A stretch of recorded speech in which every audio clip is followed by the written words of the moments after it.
Hey guys, welcome back to my channel. So today I'm going to be doing a book review. I'm going to be reviewing The Family Upstairs by Jewell.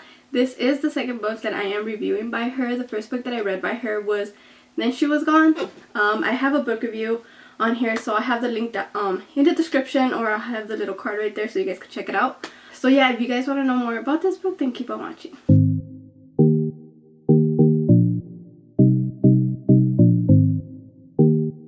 I don't know if you guys saw my last book review, but it's You Deserve Each Other.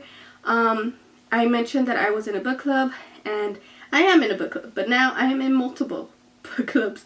So because of that, I wanted to expand my thriller knowledge in books, so I joined a thriller book club by another TikTok. I'm sorry if my voice sounds weird. I am sick. So her TikTok is Sydney Bean on TikTok and on IG.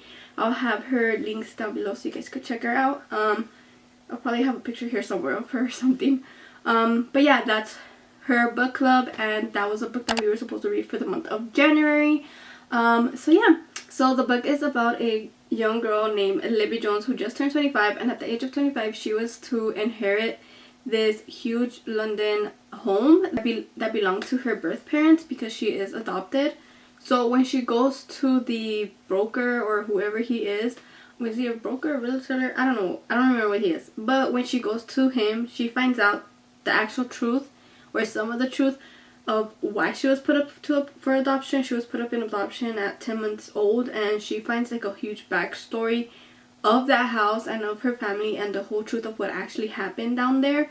So this book does have 3 point of views. It's her brother Henry and her sister Leslie and her sister Lucy, each at different time points of their lives. Libby takes place in the present time, so does Lucy, but Henry actually tells a story of what happened in that house from the very beginning to the end. So his start from 1980 something up until they finally meet again. So like I was saying, Libby finds out that her parents committed suicide in that house, and that the 2 young teenagers that were living there magically disappeared, and no one knows what happened to them or where they are. Like, there's no evidence that they even existed. So she goes to find out what really happened, and that's her point of view. Whereas Lucy's point of view, she is during that time, and she's counting down the time from where her sister is turning 25. So she is about to be homeless basically, because she was in a horrible abusive relationship where she was divorced, and she ended up having a child with him, and then she ended up finding someone else, had another child with that person.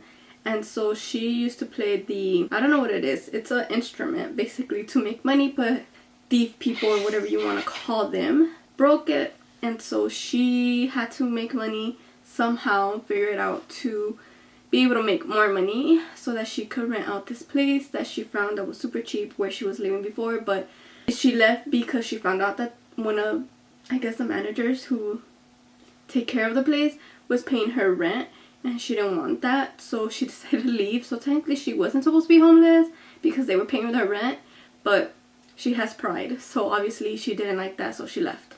Now, none of these siblings live in the same location. Libby does live, I think she lives close to London, but I'm not exactly sure where. And then Lucy lives in the south of France, so she's in a whole other town, country, state. I don't know how you would do it in the United Kingdom, but she's in a whole other place.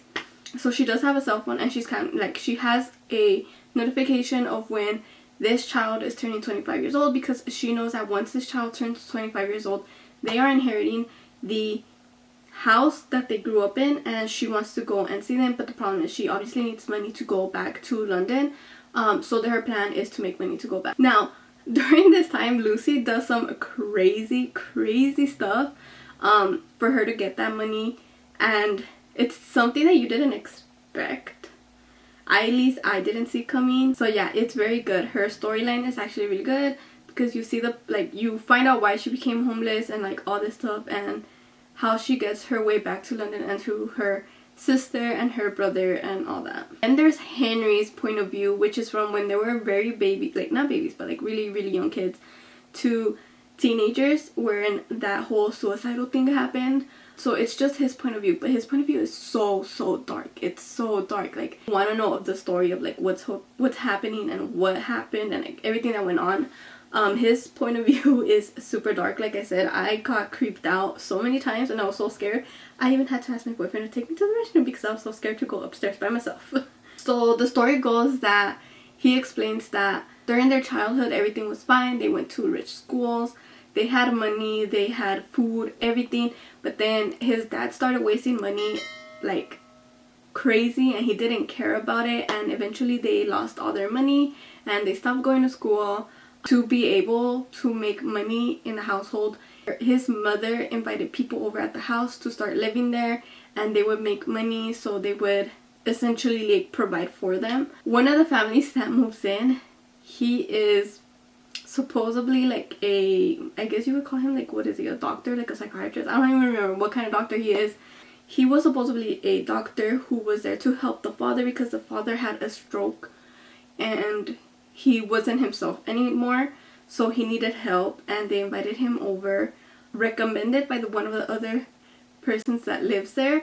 This whole thing, they describe it as it being a cult, and it kind of was a cult because the dad became so weak. That man who came to live with them came, I guess you could say, the man of the house, and he started to run the whole household, telling everyone what they were supposed to do, what they were supposed to eat, what they were supposed to wear. Took everything away from them, their clothes, their shoes. They had no shoes. Like, they weren't even allowed to have like chocolates or like candies, like nothing like that. Everything was supposed to be natural and homegrown, and Henry was living a horrible life there, and he was trying to tell his mom about it, and she was so like infatuated with the man because she ended up being in love with him that she didn't care what was going on. And the dad was so weak to the point where he couldn't even talk anymore, so he couldn't really say anything. Yeah, so it's a really crazy story. That man who came also had a wife and a son. The wife eventually leaves him because he ends up cheating on her with the ladies who was living there, and Henry was literally describing everything that he would see and everything that was happening and his point of view of him growing up there. And he was very like in love with Phineas. Turned out that Henry is gay, so he was in love with him and trying to get with him, and Phineas did not feel the same way actually. You find out some things and the truth of what actually happened during some events where Henry gets Phineas in trouble when it wasn't Phineas' fault at all. It was actually Henry's. The dad, to punish Phineas, locked him up in his room for like a whole week without food or anything. He could only go out, I think, to use the restroom like twice a day. So he got really sick, and it was all because of Henry. So Henry not only grew up in this miserable life, he became very miserable, and he became really evil because of it. Everything that he was seeing and all the wrong things that was happening, and no one was doing anything about it. So he became really evil. Like, he would do evil stuff to people. And then you go back to Libby's point of view. I'm telling you, this is all like very back and forth.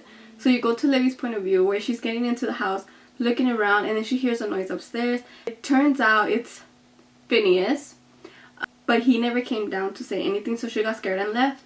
And she tells her friend about it.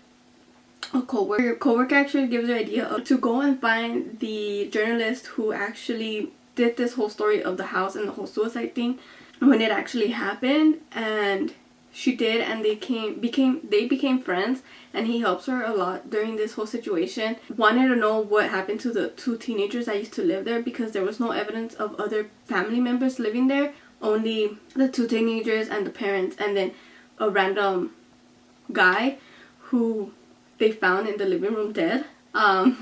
So he tells her the background story and what he found the time that he was there, and they go on this little adventure and journey on finding out the truth. Eventually she does find out the truth, which is horrible. Yeah, so the narratives are like back and forth.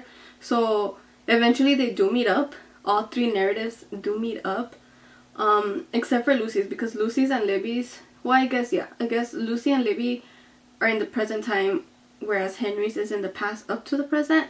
So eventually they all do catch up and they meet each other. They find out some of the truth and everything. You find the truth about everything, and it's so so sad. It's crazy. I really enjoyed this story. I had given it a 4 out of 5 stars just because the ending left me wanting more. However, there is a second book to the story, and it is the POV, I believe, of Lucy's ex-husband's wife. So I think it's going to be her point of view of trying to find out what happened to her ex-husband. Because story, however, I want to know more of Henry, because in the end Henry's plan is to take the house and I think kill Libby, because that was the whole plan and he never did it, but I think that was what he wanted to do. And yeah, that's how it ends, and you really don't see Henry's point of view after. Well, I guess it is his point of view, but it made me wanting more because I want to know what happens when they get over there. I want to know if he ends up like going through what he's planning to do to Libby. I want to know if he goes through with that, because I'm pretty sure he is, because he is very, very evil. He's crazy, and it is so sad that he had to live through that life. And they did escape and run away, but actually meeting after 20 years, it's like so sad. So yeah, that's what happens in the story. Going in not knowing much about it, because it's better off that way, because you get more surprised and then things start connecting from the past to the present that you figure out, and it's just a lot better that way, trust me. So yeah, I hope you guys enjoyed this review. If you guys like this video, don't forget to comment, like, and subscribe. I will see you guys in my next video. Bye.